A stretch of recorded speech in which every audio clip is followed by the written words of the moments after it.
NTV time, जनता की बात जनता के साथ। गुजरात का पहला garba carnival street circle garba ticket प्राचीन भारतीय ग्रंथ धर्म ग्रंथों जैसे धर्म सत्व और विवेक से प्रेरित।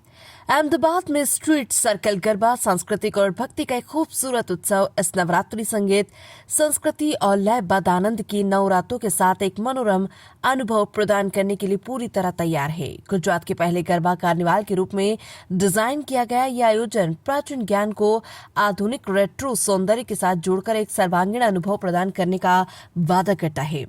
स्ट्रीट सर्कल गरबा नवरात्रि की भावनाओं और जड़ों की एक यात्रा है। इस आयोजन का मुख्य उद्देश्य प्राचीन भारतीय शास्त्रों और धर्म सत्व और विवेक जैसे सिद्धांतों से प्रेरणा लेकर अपनी आंतरिक लय की खोजना है। देहाती लाल लकड़ी के भूरे और बेज रंग के गर्म मिट्टी के रंग आयोजन स्थल को एक शांत और उपचारात्मक वातावरण प्रदान करते हैं। इस भव्य समारोह में हर रात 20,000 लोगों का मनोरंजन होगा तथा कलाकारों की असाधारण कलात्मकता का प्रदर्शन होगा। कार्यक्रम से पहले 20 सितंबर को कीर्तिदान गढ़वी और 21 सितंबर को ईशानी दवे जैसे प्रसिद्ध लोक कलाकारों द्वारा विशेष लाइव प्रदर्शन प्रस्तुत किए जाएंगे।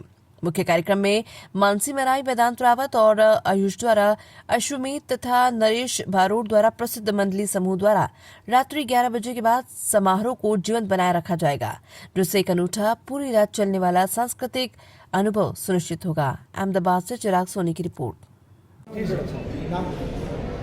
મારું નામ છે Ashish Arora and I am the organiser of Sheri circle Garba અને આ બધા જ મારા પાર્ટનર્સ જે મારો બેકબોન છે આ ઇવેન્ટમાં. So Jatin Shamani is partner, Veer Singh Chauhan is also my partner, Jimmy Asija, Ashwin and Mehul Solanki.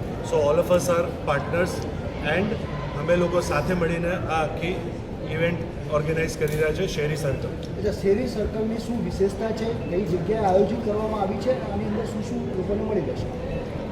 શેરી સર્કલની વિશેષતા એવી છે કે અમે આની પહેલી જ લોન્ચ ઇવેન્ટ અમે બહુ જ મોટા ગુજરાતના મોટા સિંગર છે કીર્તિદાન ગઢવી સર, જે આપણે પહેલા જ દિવસે 20 સપ્ટેમ્બર જે પ્રી નવરાત્રિના 2 દિવસ અગાઉ એ લોન્ચ ઇવેન્ટમાં એ પરફોર્મ કરવાના છે. અને સેકન્ડ ડે છે અમારે ત્યાં 21 સપ્ટેમ્બર ઈશાની દવે.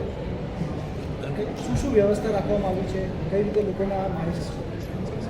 અમે લોકોએ વ્યવસ્થામાં એવું રાખ્યું છે કે અમારા ત્યાં સમજો કે બધા લોકોને છે ને એકદમ કન્વિનિયન્ટલી આ જગ્યા પર એ લોકોને પહોંચવાની સુવિધા છે, જેમાં એ લોકો ત્યાં આખી પાર્કિંગ ફોર્સ જે અમારી છે એ બધા ત્યાં સમજો કે સાઇનબોર્ડ સાથે વાંચીને આરામથી ત્યાં વેન્યુ પર પહોંચી શકે છે. અને જે પાર્કિંગ ફોર્સ જે છે એ ટીમ છે જે નરેન્દ્ર મોદી સ્ટેડિયમ મેનેજ કરે છે IPLના વર્લ્ડ કપના ટાઈમે. તો એ શોમાં એ પાર્કિંગની આખી પાર્કિંગ ફોર્સ છે જે અહીંયા અમારું વેન્યુ મેનેજ કરવાની છે. અને સિક્યોરિટીમાં બી અમારી પાસે બહુ સારી સિક્યોરિટી છે જે આખું અંદર પબ્લિકને લઈ જવા આવક કરવામાં પૂરેપૂરી મદદ કરશે. અને બાકી અમે બધી જ fire safety, electric safety, health safety wise અમે પૂરેપૂરું વેન્યુ સારી રીતે કવર કર્યું. કેટલા દિવસનું આયોજન છે, લોકોની અપીલ કરે? અમારા ગરબાનું આયોજન જો કે 10 દિવસનું હોય છે. 22 સપ્ટેમ્બરથી 1 ઓક્ટોબરની આ વખતે ડેટ છે. અને અમે 2 દિવસ અગાઉ શનિ અને રવિ એટલે અમે ટોટલ 12 દિવસનું અમે આયોજન રાખ્યું છે આ વખતે શેરી સર્કલ ગરબાનું. ઓકે.